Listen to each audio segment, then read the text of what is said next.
Hello and welcome everybody. This is Brett Norman and I am here to introduce to you another video on the book Codeword Barbelon 666 Danger in the Vatican with the subtitle The Sons of Loyola and Their Plans for World Domination. And I would like to just quickly play you an introduction video, and it is a poem read by Yerk Glisman, Joggler 66, from the book The City of the Seven Hills, a book by Henry Grattan Guinness. Now, I do the music and the video for this, and also the video for the reading, and I hope you enjoy it. And here we go. Thank you for joining me on the journey, and we are about to depart.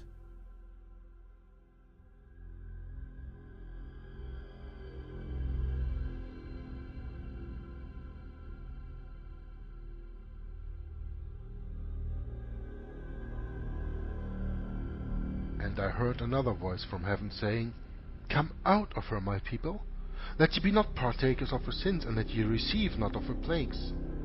For her sins have reached unto heaven, and God hath remembered her iniquities. Come out of her, my people. Ere dawns that day, O people of the Lord, hear ye the final warnings of his word. Come out of Babylon, 'tis God's command, for her foretold destruction is at hand. The rod is lifted, the avenging flame is kindled, as of the old destruction came. On Sodom and on Egypt cometh now, her end amazing, suddenly shall bow. The storm of judgment from the starry height, and at the angel's blasts the flames shall write. On the darkness, it is done, a hollow sound, as of an earthquake thundering through the ground, shall answer to the trumpet in the skies. The hills shall sink, the black abyss shall rise. And leaning over, as when the tempest heel treads down the forest, Babylon shall reel and rush to ruin. Then the mitres high, the lordly croziers, and the crowns shall lie, with broken idols, altars, temples, thrones. And mid the chorus of creation's groans shall Babel's cursed presence and her pride perish, a milestone falling in the tide, flung by an angel's hand, descending dread down to abysmal lavas rolling red.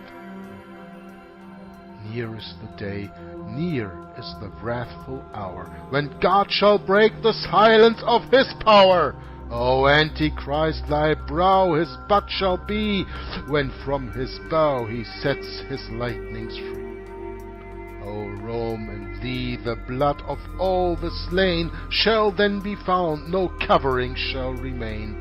To hide thy horrors, heaven shall all display, and strip thy deeds of darkness in that day. Escape from Babylon, escape and flee, ye who would shun her woes, nor linger ye, nor backward look out from the accursed camp of these conspirators. For lo, the tramp of the avenger soundeth in the hall, the judge is at the door and on the wall. The mystic finger writes, Arise no more, bow with these doomed idolaters before, their altars falls no more with these deny, the temple and the sacrifice on high. Give to the Lord his glory, he alone doth mediate for men and doth atone. Abhor the priesthood that pretends to be clothed with his office and authority. Christ's holy gospel, neither more nor less, before the world with heart and voice confess. Aye, and in love unmixed with bitterness, no crucifix parade, but for the cross, count the whole world but vanity and loss. Cling to God's word, yea, take that book and be believing, blessed, fruitful, faithful, free. Come, kingdom of our God, and pass away, ye earthly kingdoms, darkness yield today. Perish, O Rome, as Babylon thy fall, arise, Jerusalem, thy God is all.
Hello and welcome everybody to a new video from Joggler66 Hour of the Truth in collaboration with Brett Norman from the United States of America. My brother Brett, who is on the other side of the Skype connection that we built together to come here today on the 19th of December together for you once again to read the second part of the wonderful book from P.D. Stewart called Codeword Barbelon. We are reading book 1 that has an undertitle called 666, Danger in the Vatican, and the undertitle, even beneath the throne on the front picture, reads The Sons of Loyola and Their Plans for World Domination. This actually is this very first book all about the Jesuits. Now, I don't want to confuse you, dear listener and viewer of the video, because last time we read a part from Codeword Barbelon and we read a part from History of Protestantism, Volume 2 from James Atkin Wiley, and announced, as far as I remember, that we are probably going to read the whole 15th book of that deals completely with the Jesuits. But Codeword Barbelon is a book in itself, and it is very difficult to combine those two, and within a few pages we come to a quote where P.D. Stewart even cites from James Atkin Wiley's book. So these books will here and there intertwine anyway a little bit. But most important to make clear to you all, this book, Codeword Barbelon, is about secret societies. The Jesuits, even though everybody knows them, or thinks to know them, they are a secret society. They are even the secret society behind all other secret societies. In other words, when you think the Bilderbergers, the Council on Foreign Relations, the Trilateral Commission, the Transatlantic Bridge, the Chatham House, and all these organizations are secret societies, then you are not wrong. But you always have to look at the player who plays all these secret societies and who controls all these secret societies. And that, on the top, are the Jesuits, the absolute masterminds of the devil that we have in this world. And therefore, Brett and I decided that we really go on with Codeword Barbelon, and here and there, if time allows, we will have a look at History of Protestantism, but that will be another chore for me and for Brett to take on that book some other time. But now, enough of myself. First, I want to introduce to you now Brother Brett. Hello, Brett. Welcome to the call. How are you doing? Thank you. You're wonderful, wonderful. And greetings to everyone. And, I was going to ask you, Jörg, if you would permit me to make a comment about our first reading before we proceed. Sure. There was something that I had found. I mean, this is interesting that the author did not insert two sentences from this quote from ex-Jesuit Abbot M. Leone. Mm-hmm. And when you read it in the book, it didn't trigger anything with me. I just was like, well, what? It just didn't register right. But if you read it again on the back, there are two sentences missing from that chapter 1. Mm-hmm. And those sentences are, in those registers are recorded facts relating to the lives of each individual.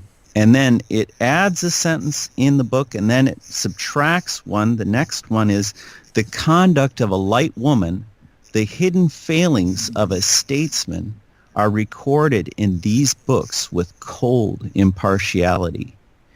And oftentimes with me, that's the end of that two sentences, by the way, but oftentimes with me, when I hear words, they trigger things, of course, with most minds, I would imagine, work the same way. We hear a word, and it is just amazing to me that, in America here, we don't really think about the implications of secret societies, nor do we really care for them, because we just assume that they're there to protect us. And people in my family, when I mentioned why should a secret society be there to protect the public that is not even to know of these societies? Right, but when you think of it as a government, and your government is quote unquote Christian, right? And when you make the assumption that these Catholics are all, protecting us, because we're all Christians, if you make these assumptions, you just look over the whole thing, no problem here. Both you and I, Yerk, know how wrong this is, but I'm talking about Bible Belt Americans, people that I grew up with, and they just they don't register with this at all. They think, okay, you're a conspiracy theorist, so I'm just not going to listen to you, because I listen to the nightly news, and they're serious on there, and they know what they're talking about, and the CIA, well, they really are working for our best interests, so you should just shut up, That's the kind of mentality that I just absolutely disdain. I just can't stand it. I just want to get as far away from it as possible. But unfortunately, we have so much of it here. I'm sure in Belgium, it's probably the same way. I don't think that here in Belgium or in Germany it's any other way. The people are so quote unquote brainwashed into the system that they really think that the system only wants to do good for them. That's right. When I started waking up at the end of 2010, the beginning of 2011, all of a sudden I found out that the food industry is not there to give us good food, delicious health building food, but actually to use every ingredient they can think of to destroy us and to poison us in any way. I'm not even speaking of vaccines. I was not even speaking of vaccines at that time. That even came later. But the point is, I always thought that when I go to a store and I buy something called nutrition, I buy something to feed my body that it needs to function, then I can, of course, not always rely on advertisements. We all know how ads work. But even though that I have studied marketing for a few years, I thought there was always a little bit of truth in advertising and in the products. And I relied on that. And then all of a sudden you find out that this system that we live in is so wicked. They even tell you things are good when they know they are bad. And I'm going to give you an example. In the evening when I eat my dinner, I'm watching almost every evening with my mother then in the meantime while eating a quiz on television, a quiz show. And in that quiz show there was a question a little bit, I don't know, a week or two ago, and that said that dealt with brushing your teeth, and the right answer was that dentists advise everyone who brushes his teeth with a toothpaste that contains fluoride to even not rinse directly after cleaning their teeth with the toothbrush, but leaving that stuff in your mouth for a few minutes so it can really work in. Because fluoride is so healthy for you. Oh, man. They said that on the television, and I thought, this is exactly 180 degrees around of what is really true. Yeah. But when you grow up in the system and you don't question the things, then you say, oh yeah, okay, that makes sense. When I only brush my teeth and then I rinse directly after that, all these how do you say this, all the stuff in the toothpaste and so doesn't have the time to do its work. So yeah, I should probably keep it in for a few moments and let it really get in. Yeah. Okay. And when you do that, you are actually doing not anything good to your body. You know? That's right. So That's right. Well, my consequence in 2011, beginning of 2011, when I understood that, was that I became vegan from one day to the other, because I thought if I just eat fresh vegetables and fruits and seeds and nuts, there's no way they can poison me, because I determine what goes into my body. And that's right. And not they do. And that was my main reason for why I became vegan in the very first place in 2011. I'm not advocating veganism. Everybody has to make that up with himself. And I'm not even want to start a discussion about that. But the point being is that all of a sudden I was aware of that we are poisoned, and they tell us another thing. So the point that I want to come to actually is that even before that time, I was not any person who ever questioned the things that were in this system. If I, who am I now in 2017,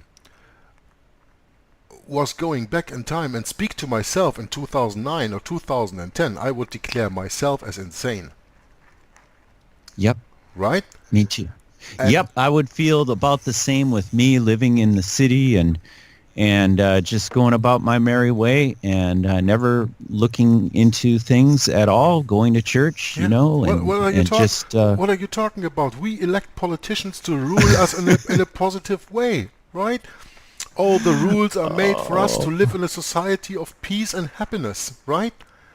That's what it looks like. That's what it makes on the outside. What it does appear like on the outside, but well, then you start peeling the onion, you know. Yes, there we go. And when you do that, and you remove one layer, and you discover another layer and another layer, and this is actually what secret societies are all about. So they throw these secret societies, like the ones that I named a few minutes ago, the Trilateral Commission, the CFR, the Transatlantic Bridge, or the Atlantic Bridge, Chatham House, and all these secret societies, Bilderbergers. They throw these in our face. We think, oh, we found something that is not daily in the mainstream news. Right. That is something hidden. That is something great. Oh, now we have to see what are these people doing. And then we don't see that all these organizations have the same goal, because they are directed or led by the same hand. Yeah, that's right.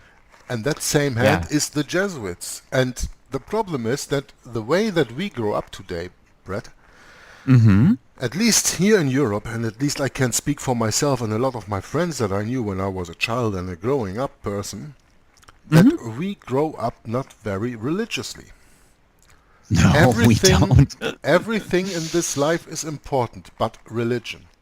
Everything in this life is important, but politics. And the problem is that it's just the other way around. And when you do not have a religious view on this world, you have a wrong view of this world.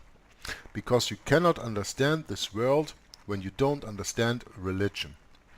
And with religion, I am most of the time referring to man-made belief systems, because that's what the world is full of. Yes. You don't find biblical Christianity anywhere. You can seek as long as you want. You don't really find it. They are more or less closet people. The only thing that comes out of the closet is you and me and our YouTube channels and putting the truth out there. We are Christians who are putting that out there, but there are not so many. Yes, and by saying the closet, we mean the prayer closet.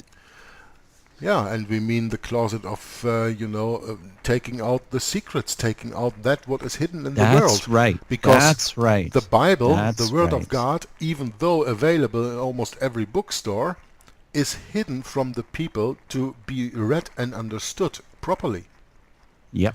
And not only because they forged the Bible versions, like you can read Gail Riplinger's New Age Bible versions and other books about that stuff. Yep. Not only because they forged the Bibles, but also because they say, especially in the Roman Catholic Church, that you, John Doe, are too dumb to understand the Bible, and therefore it has to be explained to you by a Roman Catholic priest. Only he understands the Bible. Right. So, but then you are getting spoon-fed something that you again don't investigate even for yourself. Absolutely right. And the same thing can be said here in the seminaries because they're run by Jesuits. Mm-hmm. So, same thing. And we just live in a society today where we are not used to question things anymore. Mm-hmm. We are raised in a way that we bow our head to authority. Mm-hmm. And I have had my whole life the problem that I have a problem with authority. Mm-hmm. When another man, be he sex man or woman, another, I could say quote unquote human being, but I just like the words used in the Bible, and that doesn't speak about human beings, that speaks about man. That's right. And by that meaning all, whether male or female sorts of this kind of, let's call it race, man. I have a problem when another man claims authority over me. Why should anybody have authority over me? You know, and that's opposite to what Jesus teaches. Mm-hmm. Jesus says, you are all brothers and sisters, and he is the head. And we are all the same. Well, that's an authority that I can understand, because Mm-hmm. Jesus Christ proved that he is an authority. He doesn't say that he is an authority. He doesn't just claim that. He came to this earth and he proved, he came into the world and proved that he is the authority. Throughout the Gospels of Matthew, Mark, Luke, and John, we see the power of Jesus Christ. And that power gives him authority. And all the other authority that we have to deal with in our daily lives is a claimed authority. But it is talk without doing the walk. Yes. Who has given that authority to those people? It's not because you studied longer that you are smarter than me. It just means that you sat longer in the school bench. Maybe you had, or your parents had more money than my parents. Mm-hmm. And they could afford sending you to more expensive and longer schools than I could have gone to. Mm-hmm. That doesn't make you smarter. No. That just makes you academically socialized. Yes. Huh? Yes, and controlled to that information that you studied to some degree, depending on how you excelled in that area, you know. But should we get back to this point here that I was trying to make when I heard this reading from the back of the book? You know, you had made an intro video months ago, maybe even, I forget how long ago that was. You were sitting in your car and making that video. I remember. Yeah. And those words, cold impartiality, just sunk in with me. And, you know, when I think of this, I think of you know, just this kind of attitude that you find in the churches. Now, I know you haven't been involved with congregations, Jörg, and it's good that you haven't, but I have. And depending on the situation, you know, I've been open. You know, I've had problems in my life, and of course I figured, you know, back when I was going to church that, you know, church would help me to get rid of some of those problems, and to some degree perhaps they did. But the point I'm trying to make is this ritualized worship. Sometime you have to encounter, well, what is ritualized worship, and where did it come from? And, you know, this is where, you know, that I don't think many of the people in the churches are really too aware of the ritualized form of worship. It never used to be a part of the biblical churches ever. It was we've been trained into it. Yeah, I mean, it's just astounding when you think about this. You know, and I was just going to quick mention, there are these words sometimes that we encounter. They trigger old memories and experiences that we should take note of and explore. For example, I've become an avid listener to Inquisition Update. And when I load broadcasts up to my laptop and listen to them on the road for work, I encounter one of these words that piques my interest. I stop the computer and take a voice memo. And, we're speaking of the mother of all secret societies, the father of lies, the Bible calls him, the devil and Satan, the one who deceives the whole world. Mm-hmm. And, that's all I got to say on this topic.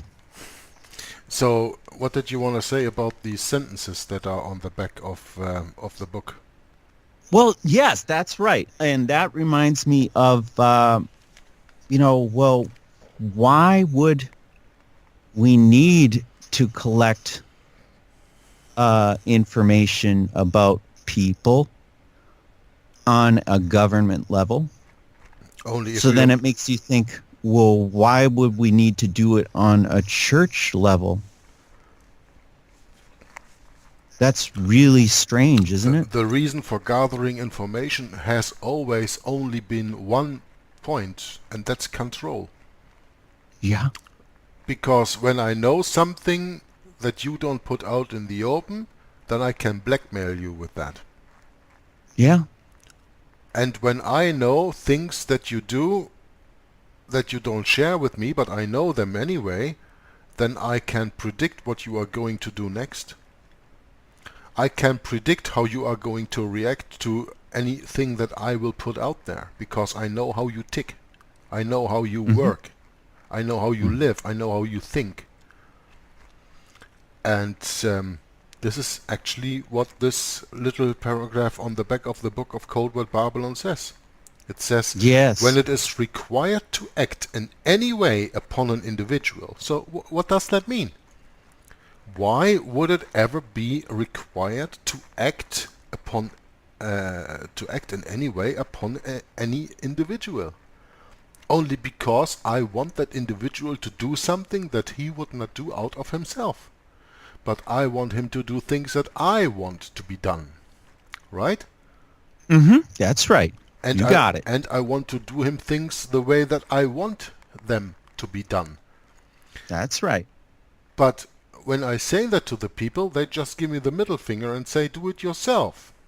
Yes. So when I control them and I let them do these things that I want them to do, and giving them the impression that they are doing that because they want it actually to do, well, that is the master of control. That is the mastermind of control. That you are doing something that I want you to do, that you actually don't want to do, but then you do it anyway, and you do it with such a fervor, with such a zeal, that you will bring it to a conclusion that I have been planning from the beginning on. So it says here, when it is required to act in any way upon an individual, they open this book where they have everything on you. And, of course, in the time that was by gathering information most and for all through the confessional. And therefore I advise you to read the book The Priest, the Woman and the Confessional by Charles Chiniquy. And when you read that book, you will understand a lot of how information gathering went in the Middle Ages and even beyond. Because Charles Chiniquy lived in the 19th century. He lived from 1809 through 1890 something. Fantastic writer. Yeah, fantastic. Can't recommend him enough. He is just fantastic. I have a few of his books, and I do have that book, which I need to read. On my list. Yeah. Many things. So we have to understand that it says here, they open the book. The book that contains every quote-unquote secret knowledge about you, about your wife, about your children, about your father, about your mother, about your brother, about your sister, about your colleague at work, about your quote-unquote friends, or what you thought were friends. Yeah? When they open this book and become immediately acquainted with his life, his character, because you know the character of a man when you observe him and when you observe the people that he is acquainting himself with. So his qualities, his defects, his projects, his family, his friends, his most secret acquaintances. How can you know his most secret acquaintances? When you force them into the confession box, and when you say to them that they have to confess every sin, even the hidden sins, even the forgotten sins. They have to tell them to you, because otherwise they won't have salvation. They will go into purgatory, or they will directly go to hell. And when people believe these lies of purgatory and directly going to hell, they do anything to prevent those judgments that you put upon them as a Roman Catholic priest. And then you will tell them everything. Now you say, well, okay, but I don't have that many secrets, whatever the priest can do, I don't care. Okay, that's you, John Doe. That's me, Jörg Lissmann. That's Brett. But think of this of people in certain positions. That's whether right. in the economy, banking, or any other economy, trading company, car manufacturing, steel manufacturing, weapons manufacturing, directors of schools, universities, people in the politics, be it municipal on the base ground, be it provincial or on a state level or even on a federal level, politicians even in high positions, and think about what the controlling person can do with the information of all those people. This is one of the reasons, Brett, why most of the quote-unquote politicians, because there are no politicians that you have running over there in the Congress in the United States of America and Washington, but that is the reasons why they do what they do. 95% of their acting is out of fear. Yes, fear of man. And we know in the Bible it says the fear of man bringeth a snare. They don't fear the Creator God. They fear the person that is in their hierarchy above them and who can make it appear or can fashion the life that way that all of a sudden they lose their jobs, they lose their money, they lose their families, their wife, their children, everything else. And because all that quote unquote is at stake, they do as they are told. And therefore they don't act as their conscience would tell them, but they act as they are told. And they are told to deceive the people, to tell them to keep that fluoride toothpaste 5 minutes in your mouth before you rinse, because that's good for you. Even though they know that when you have done that for 10 years, all your teeth fall out and you're probably getting some kind of brain cancer. Maybe I'm here and there just exaggerating a little bit, but in the end, that's what's it up to. That's right. And the point that I wanted to make already almost half an hour ago in the beginning of our conversation is that we are raised in a world where we are conditioned. We are conditioned to accept the precepts of the society that we live in the way that they are, and never ever to ask questions about it. And even when we ask questions about it, not to ever question the authority that comes thereof. And whenever you start to question the authority, you are called a terrorist. Because when you question the authority, you don't conform to the authority. And what does it mean when you don't conform to the authority? You rebel. Mm-hmm. And what else is a terrorist but a rebel? You know, Right. the word terrorist is quite new. I don't think it is older than 100 years. Wow. But before Yeah. that, they were rebels. We know that from rebellion and all that stuff. You know, that's like dinosaurs. That's a word from 1841. Before that, there were no dinosaurs. You know, there were dinosaurs, but they were called dragons. Mm-hmm. But the system keeps inventing words or changing existing words into other words to give it another twist. And by that, all of a sudden, it gives it a very bad notation. Now that's absolutely right. For example, the And word sect. Mm-hmm. When you are speaking about a religious sect, well, a sect is only the short for sector. It's a part of a. It's a small part taken out of a whole, of a big one. Mm-hmm. So by that, of course, the Roman Catholic Church always speaks of other churches as sects. Why?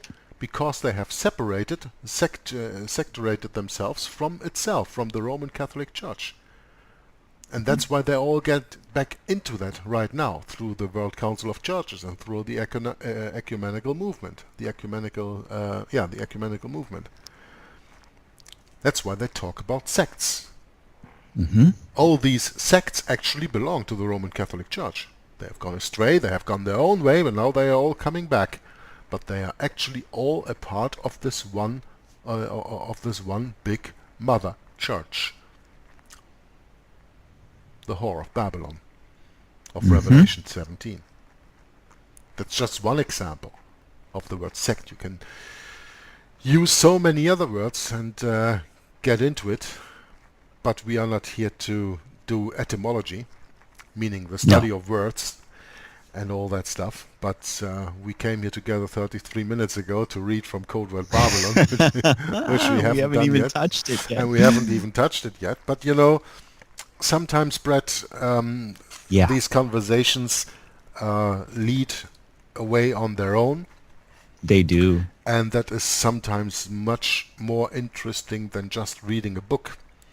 That's it. That is it. That is the point. Absolutely right. So last time we read on page 15, we came up to the engineer cores of hell.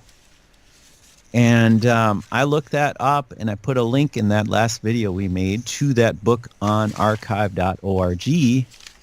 And it has some copies made from the actual printing of the book. And on the first page, it says Edwin A. Sherman, 32nd degree Freemason. Wow. Scottish Rite of Freemasonry, State of California. Man, that is just chilling to me because, I learned from your reading of the wonderful book. I'm trying to think of the name of it right now, and it's just on the tip of my tongue here. Rulers of Evil, thank you very much. And how the very tippy top of Freemasonry is controlled through the Black Pope. Yeah, and Tom Fress made a very interesting remark once when he stated Freemasonry is just the Protestant arm of the Jesuit order. Oh, yeah, that's right. And I think with that he hit the nail, how do you say that in English? Yeah, hit the nail on the head. He yeah, hit the nail on the head, yeah, absolutely. Slammed it. Yeah, he slammed it. You couldn't probably express Sunk it any better. With one blow, just Freemasonry is just the Protestant arm of the Jesuitism. Yes. We have to understand the Jesuits, of course, as founded as a religious, as a military order within the religious order of the Roman Catholic Church. They are a military order. That's why they are also called the Company of Jesus, La Compagnie de Jesus. Yeah, that was their initial name anyway, the Company of Jesus, and the company is a military term. Huh? Mm-hmm. They use every means to destroy Protestantism. And Mm-hmm. that is something, Brett, I don't know if you can bring that up. You have your computer probably right there. Sure That do. that very last picture of the power behind the Pope, that video that we used as an introduction to the Oh, first reading. absolutely. Yes, I'll put it in. There you have Yes. a quote about what the Jesuits are actually about, and I would really like you to read that for our listeners, if you can do that right now. Do you have it in front of you? Good question. Give me just a second. Yeah, Maybe you want to keep of talking and I course. will pull it up. Yeah, no problem. So while Brett is looking this up, this is the first video that we did on this reading on Codeword Barbelon, which we will probably continue with in a few moments. I'm sorry for all our other gibberish that you have to live up to with it right now.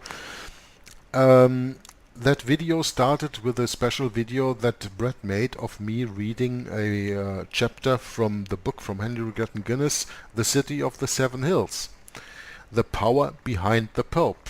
And I think that in the future that is a video that I will play while having my desktop camera running, and then here and there I will stop it and explain things to you, because Tom Friess made me attend to that point that this is a very, very important video, and with so much interesting information and so high level information that most people who are not every day busy in studying these things probably don't even understand them. And so I will take that video in another time when I have the time, and will analyze it and will make you understand what these pictures mean, why they are there, and what is the background of all that.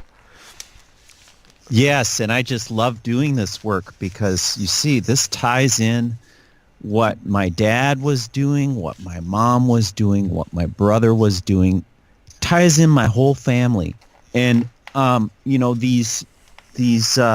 the whole point here is that, the churches don't really have the ability to come out and study this unless they are somehow revealed something that allows them an open door to get the hell out of the ecumenical movement, is what I want to say. But I do have that image in front of me right now, and I'm ready to read that quote, Jörg. Yeah, please do.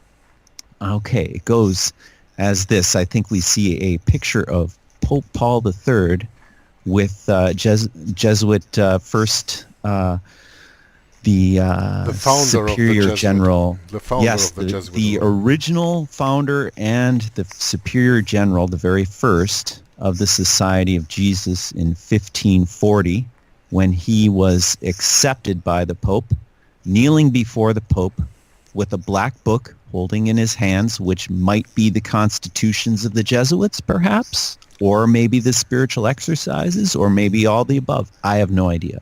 For sure, it contained the oath of the Jesuits, because we know that a few years before, Ignatius of Loyola already solicited the Pope and wanted him to found the order of the Jesuits, and he was rejected by the Pope. And then he worked on this oath of the Jesuit, as you know it, the oath of the fourth vow of the confessed Jesuits.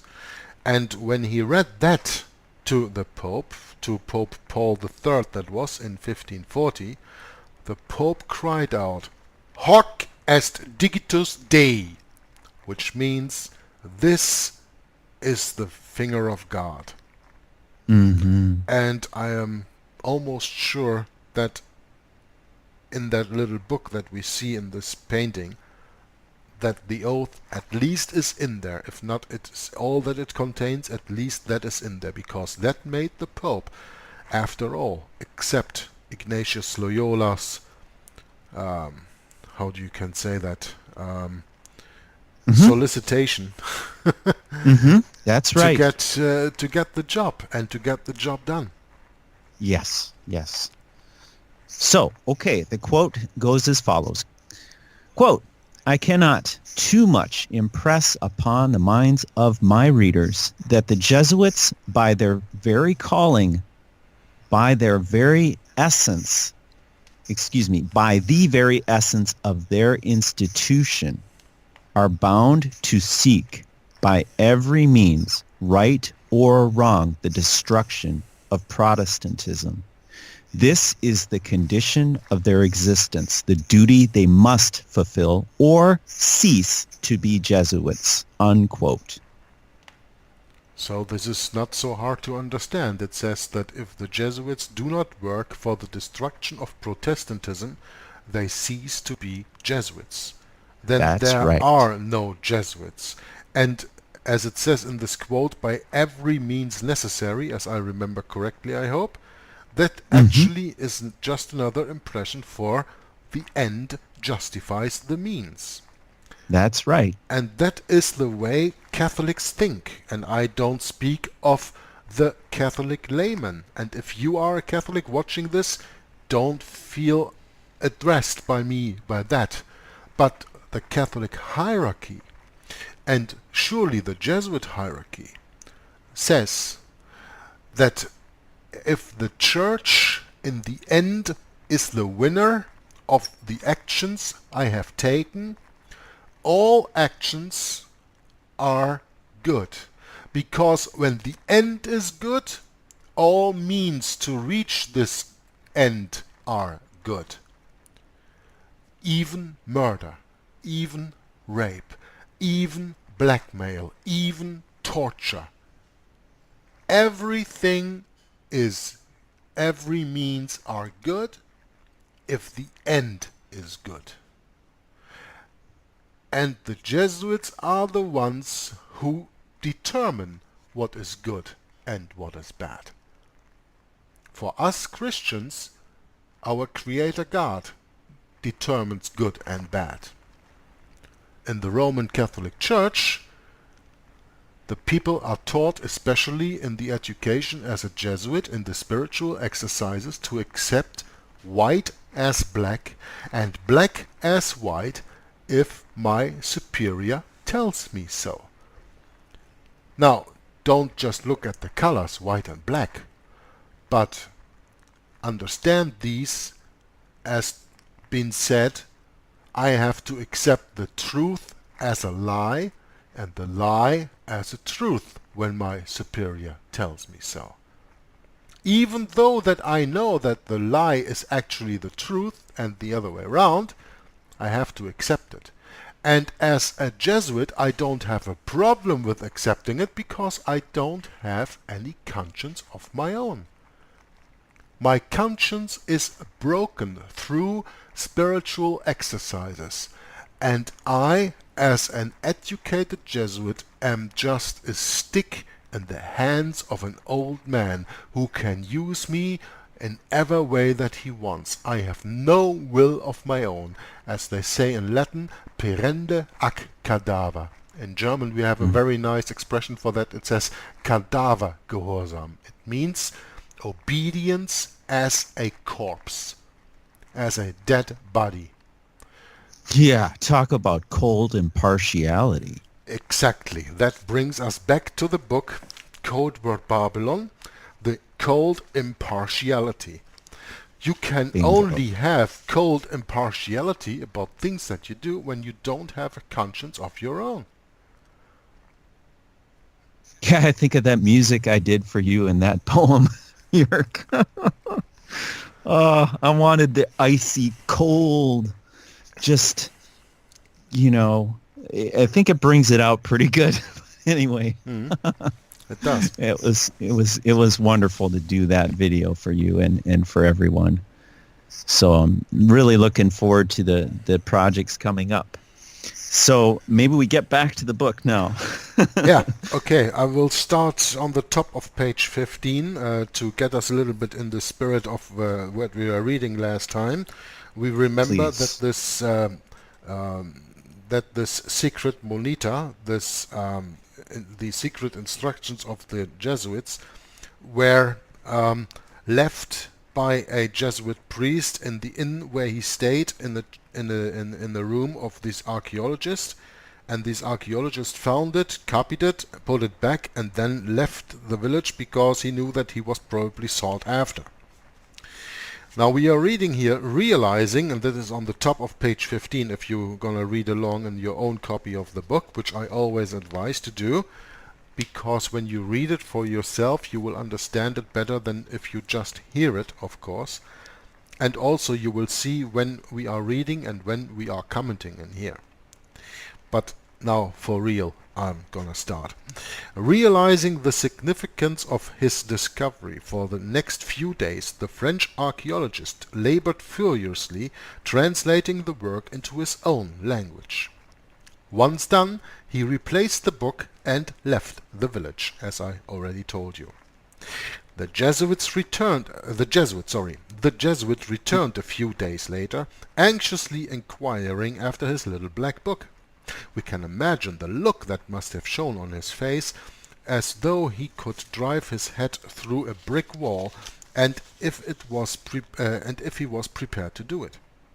He demanded to know whether anyone else had occupied the room since his departure. On being told that the young archaeologist had rented the room, he began such a relentless search that the Frenchman was compelled to leave Peru in haste. The young man eventually arrived in San Francisco, California, where the Monita Secreta, was published in 1882 in a work titled The Engineer Corps of Hell, what Brett was speaking about a few minutes ago. Consisting of 17 chapters, the Secreta Monita was considered to be the definitive statement of Jesuit tragedy, a document of monumental importance, from which the principles of their government may be delineated. The response of the Jesuits to this extraordinary revelation was to flatly deny it, saying that the Secreta Monita was a malicious forgery of one Hieronymus Zahorowski, sometimes spelled Zorowski or Zarowicz, a Pole and ex-Jesuit. According to them, it has appeared in print at Krakow, that is in Poland, in 1612 under the title Monita Privata Societatis Jesu Notobirgem, or Notobigare, anno 1612. And Zahorowski, they declared, quote, had severed his connection with their society in 1611, and he spitefully published the Monita with the cooperation of Count George Zebraski and other Polish enemies of the order. Unquote. And this we can read in Philip Schaff-Herzog's The Encyclopedia of Religious Knowledge, where this information is taken from. That's another point that I still want to make also this time in the reading of this book. The book Codeword Barbelon that we are reading here is not conspiracy theory. You will never ever hear a word of conspiracy theory coming out of the mouth of Jörg Lissmann from Joggler 66. When I speak of conspiracies, I speak of real conspiracies and not theories. I speak of conspiracies that actually happen or have happened in the past. I am not a theorist. I will put the facts on the ground. And that is what P.D. Stewart with this book does. And he documents the facts. And this was one of the documents that he used here, the Encyclopedia of Religious Knowledge from Philip Schaff-Herzog. And by the way, Philip Schaff-Herzog wrote a monumental, a few thousand pages big book on history of Protestantism also. Something that you can look on. Philip Schaff. I even have it on as PDF on my computer. I don't come to the title right now, and that's not important. I won't look that up right now, but that's very interesting to have. In the book we continue. However, on the other hand, the British historian and former Jesuit novice Andrew Steinmetz, in his precisely documented History of the Jesuits, has devoted several pages to an analysis of the genuineness and history of the Monita Secreta. He concluded that the document was in accordance with Jesuit principles. Well, you know, this is a very important sentence that some people just read along and say, okay, he concluded the document was in accordance with Jesuit principles. But that's so important. We are not speaking about a secret pamphlet like the Secreta Monita. that speaks against anything the Jesuits were for. It speaks exactly of what they stand for. It explains why they are doing the things that they are doing. The Bible says, by their fruits you will know them. Now, if you ever have any doubt of the Jesuits really doing all these outrageous things that we are talking about, just look at their deeds. And then look back and see where they are founded in the spiritual exercises and in the Secreta Monita. He concluded that the document was in accordance with Jesuit principles. This document only confirmed that everything that you saw Jesuits do in the world. This is what this means in other words. Steinmetz also cites numerous documented instances of Jesuit conduct and terrorist-like atrocities in his 3 volumes, all of which tend to cast doubt on the assertion that the Monita was a forgery. What is the truth of this matter? Was the secret Monita a malicious hoax, a clever forgery, or was it a true statement of Jesuit global strategy and ambition? We are going to deal with the authenticity of the Monita and make sure that your hairs don't stand up on the back of your neck when you listen to this. According to Gretzer, a well-known member of the Society of Jesus, the Secreta Monita was a malicious creation by the former Jesuit Zahorowski, who had been dismissed with ignominy. Ignominy. So, thank you. Or ignominy, right. Okay. Ignominy, okay. Who has been dismissed with ignominy from the society in Poland, quote, and so as to cover his own disgrace or to gratify his revenge, unquote, he published the Monita in Poland in 1612. However, the reader should not attach a high degree of accuracy to the Jesuits' denial of the authenticity of the Monita, for Gretzer and all the other Jesuits forgot to mention one very important fact: that the Monita had been in publication long before 1612. So try again, gentlemen. That answer will hardly pass. That the Jesuits' labeling of the Monita as a forgery is Machiavellian seems to be proved by the discovery in the British Museum of a work titled Hoc Formula Provisionum Diversarum, a Gaspare Paracello Summo Studio in Unum, printed in Venice, not Poland, in 1596, and which had appended it to a copy of the Secreta Monita. Now this was a Latin title that I cannot translate, but that's not so important. What is important is what follows. That is 16 years, we speak of 1596, that is 16 years before 1612, before the alleged forgery, in a different country. And significantly, the copy of the Monita in the British Museum is in manuscript form.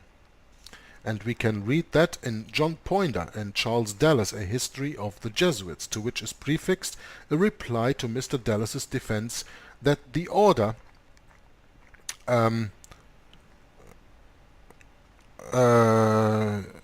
that order, sorry, not of the order, of that order. Yeah? And this is also cited in James Atkin Wiley's History of Protestantism, Volume 2. And there we see that in Chapter 7. So that is the book that I have here, and what I told you that we're not going into, but I'm going to do this right now. It says Volume 2, Chapter 7. Well, the problem is there is no page indicated where that is, but Chapter 7 is somewhere quite in the beginning of the book, I think. So when I have to open this up here, there's an index, and in the index it says chapter 7, Volume 2. All these different books. Okay, I'm not going. Yeah. I'm not going into that right now. This is too complicated. It's probably and, too and much. won't Yeah, lead I us. agree. Won't lead us anyway, Right. anywhere of importance. But if you want to, you can look that up. Also in History of Protestantism, Volume 2, in Chapter 7 of James Atkin Wiley's work.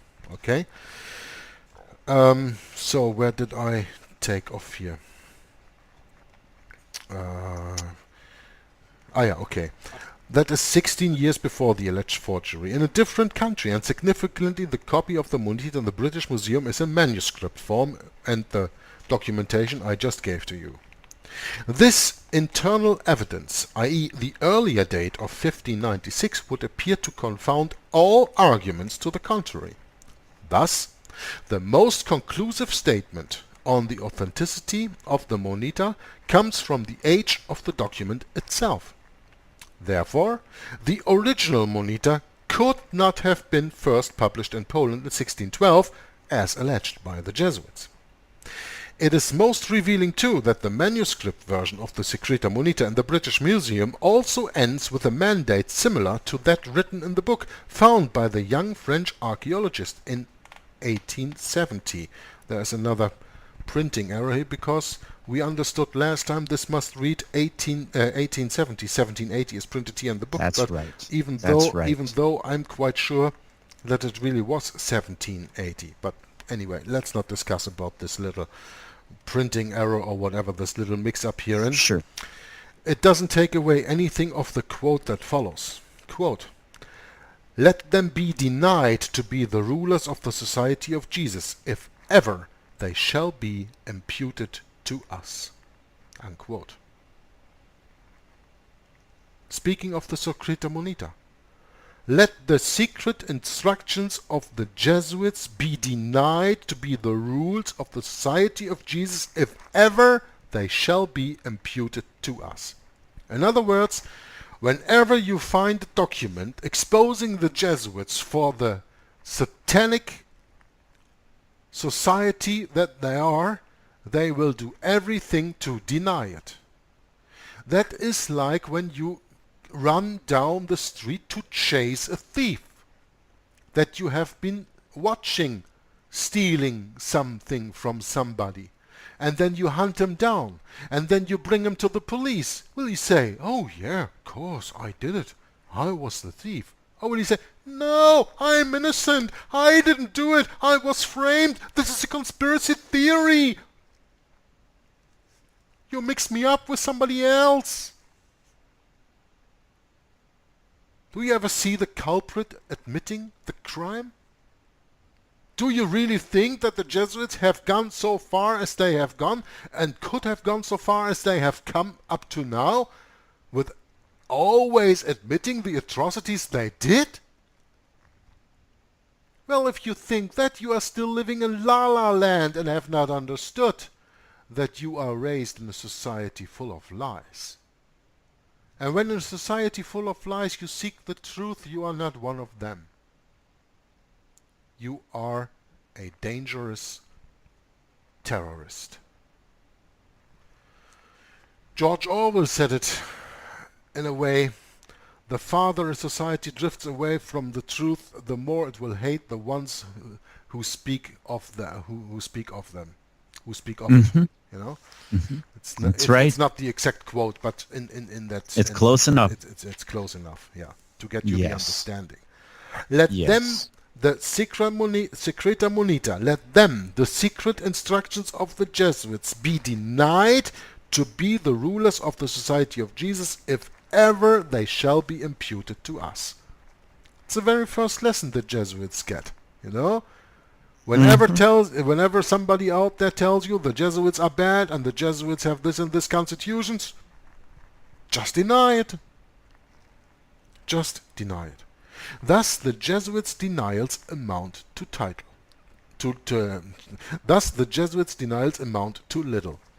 Indeed, go. the German ex-Jesuit Count von Hunsbrock, and he wrote a wonderful book in German that I was trying to read 14 years a Jesuit, he wrote, and it's a few hundred pages, but it's written in this old fracture writing. that is very hard to read, and it's a few hundred pages long. But this Count von Hunsbruch, he wrote a very interesting book, 14 Years a Jesuit, who left the Jesuit priesthood in 1900, published a rendition of the Secreta Monita, which he translated from German. He writes in his book, 14 Years a Jesuit, here this, I didn't see it, but this is the book that I was just mentioning. He writes in his book, 14 Years a Jesuit, quote, "It is natural that the Jesuits themselves should deny the genuineness in a flood of refutations," unquote, for they were told to do so. Count von Hunsbruch then adds, quote, "Only sound proof can turn the scale against the genuineness of the Monita. And such proofs have not been produced up to now by the Jesuits, nor has any convincing invalidation of the facts advanced on behalf of its genuineness been produced. Their genuineness rely essentially on the fact that the manuscript copies of the Monita, upon which the printed edition is based, were to be found in Jesuit colleges. The discovery of such copies in the Jesuit colleges of Prague, Paris, Bourmont, which is in Netherlands, Munich in Germany, and Paderborn in Westphalia, also Germany, is beyond question. The copy in the Jesuit house in Paderborn was found in a cupboard in the rector's room, in Scriniis Rectoris. The manuscript copy at Munich, belonging to the contents of the library of the Jesuit college of this place, which was suppressed in 1773, was only found in 1870 in a secret recess behind the altar of the old Jesuit church of St. Michael at Munich. Therefore, what the Jesuit writes to the contrary is of no value." Unquote. Now, we are reading here about the University of Munich, right? You have to understand that the University of Munich mentioned here is to you probably better known as the former University of Ingolstadt. Because the University of Ingolstadt, where Adam Weishaupt founded the Illuminati in 1776, was shut down a few years later and then continued as the Jesuit University of Munich. Okay? But that is a fact not known to many people. I'm going to continue a little bit longer, but I'm not going to make this too long today because we already reached an hour. And I know that with a subject like this, it is hard to follow for more than an hour. But dear listener, you have had a half hour of interesting conversation before the actual start of the reading. So allow me please to continue until the next under chapter starts. That is called A Great Secret, the Constitutions of the Jesuits, and that is on the bottom of page 19, and we are now in page 17, so I will continue reading up to there. But is there any comment that you want to make up to here, Brett? Nope, not at all. I'm going to mute my mic. All right, you go for it. I love it. So the book continues. The story of the Monita in Westphalia had its genesis after the Duke of Brunswick took Paderborn and seized the Jesuit college there and gave their library and papers to the Capuchin monks, who made them public. Now, what are we reading here? The secular power of Westphalia, the Duke of Brunswick, took Paderborn and seized the Jesuit college and gave their complete library and papers to Capuchin monks, who made them public.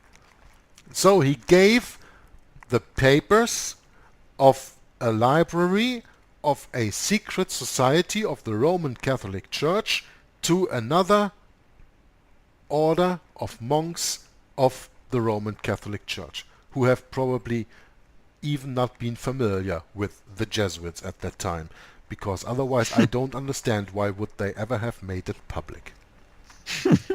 Now, Yeah, interesting. Yeah. Among the papers was a copy of the Monita. Again, At the end of that copy of the Secreta Monita, found in the Jesuit library at Paderborn, is a similar injunction to that found in the copy translated by the French archaeologist in 1870. So this is already the third time that we see that what our French archaeologist found in 1870, and here is the correct date given this time, Brett, so you saw that correctly. With 1780, that was a printing error before, in 1870. Yes, that's right. We see this here on the bottom of page 17. We see here already the third confirmation that the paper that French archaeologist translated into his own language and brought out in 1882 in the work that was called The Engineer Corps of Hell is legitimate, is the original work. This is the third proof. Quote, if these rules fall into the hands of strangers, they must be positively denied to be the rulers of the society. What have we read before? Quote, let them be denied to be the rulers of the society of Jesus, if ever they shall be imputed to us. Saying the same thing with other words. That's it. But that's what the Jesuits do. They don't tell you a different history, but they tell the history differently. That sounds very familiar, Jörg. That is taken from the paper From Conflict to Communion. Yeah, exactly. Yeah. Exactly what I was thinking. Yeah. Continue, please. If the Jesuits did not write the Monita, then it would seem logical that the most reliable source of such a document must have been an ex-Jesuit, for no active Jesuit would reveal the inner workings of his order, nor indeed could a non-Jesuit have written the Monita, for so closely does it reflect the inner workings of the Society of Jesus. So closely does it reflect the inner workings of the secret society of the Company of Jesus that it must have been written by a Jesuit. It is impossible for an outstander to have that kind of insight. If it is not their work, it is a very good apocrypha by someone who knew their Kabbalah. Oh, man. Indeed, we cannot do better here than to quote the searching observation of James Atkin Wiley, who lived between 1808 and 1890. I said 1809. Okay, I made him a year younger. I'm sorry. Quote, No problem. the perfect uniformity of the methods followed by the Jesuits in all countries favored the presumption that they acted upon a prescribed rule, and the exact correspondence between their methods and the secret advice the Monita showed that this was the rule. Unquote.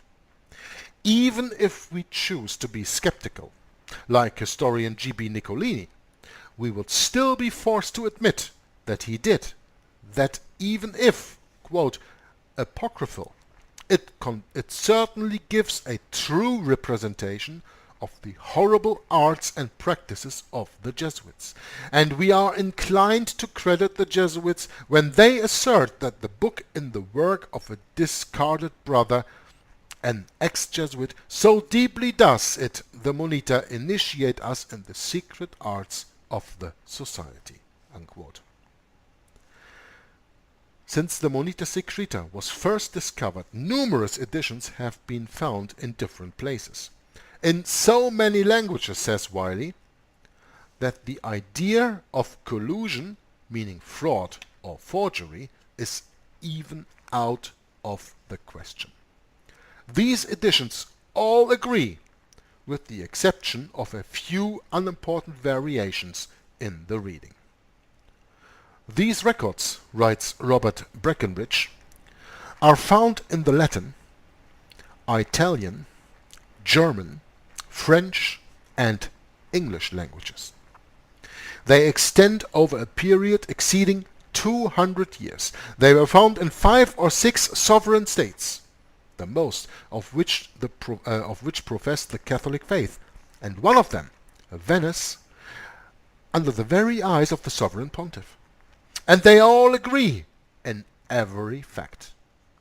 Now he adds, quote, "It would be the most incredible event ever established by proof if this various and concurring evidence should be proven to all, all be false," unquote. For all the above reasons, I am inclined to think the Secreta Monita is genuine. This is P.D. Stewart speaking. Those who still choose to believe the claim of the Jesuits that the Monita was a forgery by the former Jesuit Zahorowski, published out of pure revenge, are reminded that it is not safe to believe the testimony of liars, especially when their expressed doctrines instruct them to dissemble in order to safeguard the quote-unquote good name of their order. As one author observed, the Jesuits have a double rule, quote, one for their private and particular use, and another to flaunt with before the world. We know this as esoteric and exoteric teaching. Yep. Nailed it. Indeed, the Jesuit historians have shown a slick propensity to alter the records of the past and to write as facts that which history shows to be utterly without foundation. As some witty person once said, God himself cannot alter the past, only Jesuit historians can. But leaving aside any alleged circumstantially of the evidence, i.e. whether or not it can be proved for a fact that the Monita is genuine, we have a more authoritative source of Jesuit strategem, the constitutions of the Jesuits. The contents of this document no Jesuit can deny. And why is that and how is that? We are going to learn of the secret instructions in the next reading. And then we are going into, I think here, Victor Hugo and all that stuff in France. So we are going into that trial that was made there, and they had to put the secret instructions out in the open in a trial in France in that time. But that is something that we will deal with probably with the next reading under the under chapter name A Great Secret, the Constitutions of the Jesuits. So we have the secret instructions on the one hand, and then we have the constitutions. And yes, I'm going to take away the climax. The constitutions of the Jesuits reflect the secret instructions of the Jesuits. When you know the one, you know the other. That's what it comes down to. So I'm done reading for today, Brett, because we have reached almost 75 minutes. Isn't there anything that you want to comment on what I have read up to now? Do you have any more? This double rule here. This quote from P.D. Stewart here. What was it here? Trying to look back here quick. As the author once observed, the Jesuits have a double rule. One quote, for the private and particular use, and another to flaunt with before the world. Esoteric and Tom exoteric. would have something interesting to say about that too if he was here. But anyway, I think we should close it up. And it's been fantastic to have you, Jörg. And love the readings you do, and I'm looking forward to digging more into this book when I get the spare time over the next couple days. So yeah, I only hope that our listeners can forgive me the fact that I have been reading the first, let me check, the first 80 pages of the book quite some months ago, and now today that I came here to the computer to read this with you and to do this recording that we are going to finish right now. I didn't prepare anything of that reading. So when here and there I have a wrong pronunciation of a word that I'm not so much familiar with, then I just want to ask the listeners forgiveness, because I am still not a native English speaker, and I do my very best to express myself in a way that all of you can understand me. That's right. And I told Jörg last time that, whenever he makes some kind of little tiny error like that, I'm not going to rush in and correct him, because you see, it's like this. I do carpentry, and when someone's taking a measurement or something like that, they need to take that and keep that in their head. You can't just say, hey, let's start talking about, the football game or whatever, You got to just let them go and continue so that they can get the job done, So oftentimes I think it's really not fitting to interrupt you, Jörg, and tell you, well, you mispronounced that. I'm not going to do that. Oh, that's all right. So, That's all right, Brett, as long as the people can understand from the content that I am reading, the word that I pronounced I think falsely, so. the content of the sentence that was meant to be understood that way, Right, and I could also flash up the page, while you're doing the reading too. Yeah. So the only reason I don't do that is because I don't have express permission from the author to, put pages up. I think there might be a problem if I did. No, So I just don't want to run into that. No, I don't think that you should care for that, because what we are doing here Oh, is really? not a reading Okay. of the complete book. I mean, we are reading the complete book, but we are not doing a reading from A to Z. It's not an audio book. We are Right, that's right. discussing the book. We are speaking about It's a it, reading and therefore it discussion. is- That's right. Therefore, Brett, it is always a fair use of copyrighted material for education purposes only. Okay. And I could always use that disclaimer anyway, and then that way that would be you fine. should in every video, Okay. Okay. because you use maybe copyrighted photographs of the book, whatever. But this is absolutely necessary for educational purposes, and therefore you have this copyright law Yeah.